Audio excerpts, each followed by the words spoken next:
Hey guys, today's lesson is going to be all about subtracting integers. Now for this, we're going to learn a new rule, but you're also going to have to keep the adding integers rules in mind you learned yesterday. So the new rule that I'm talking about is the rule of keep, switch, change, okay? You're going to keep your first integer, switch your signs, so since it's subtraction, you're going to change it to addition, and then you're going to change your second integer. So if it's positive, you'll turn it to negative, and if it's negative, you'll turn it to positive. So let's look at our first problem. I have negative 40 minus 38. Negative 40 minus 38. So what I'm going to do, since it's a subtraction problem, I'm going to keep my first integer, which is negative 40.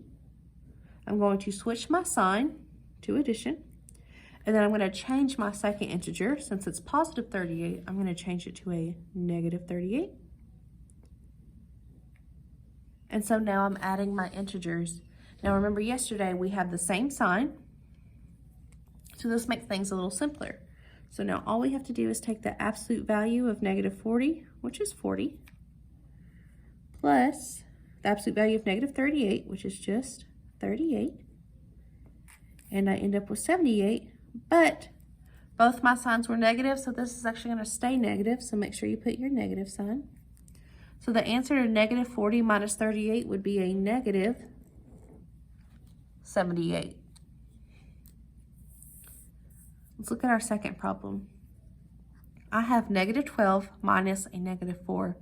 I'm going to keep my first integer, which is negative 12. Switch my sign from subtraction to addition. And then I'm going to change my last integer. It's a negative 4, so I'm going to turn that to a positive 4. Okay, here we have different signs, okay? That's going to require one extra step. Remember, when we have different signs, we take the absolute value of both and we subtract the smaller from the larger number. So the absolute value of the absolute value of negative 12 is 12. And the absolute value of 4 is still 4. And we're going to subtract the smaller from the larger. 12 minus 4 is 8. And now we need to look at the problem right here.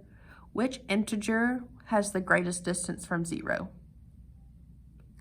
Negative 12 has a greater distance from 0, so our final answer is going to stay negative.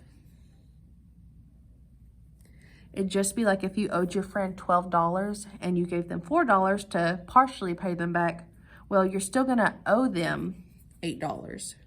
So your final answer would be negative 8. Okay, thank you guys. If you have any questions about this lesson, please send me a private comment. I will also be attaching more videos to help you out in case you just didn't understand something I said or someone can say something to help you in a better way. Thank you guys. Bye.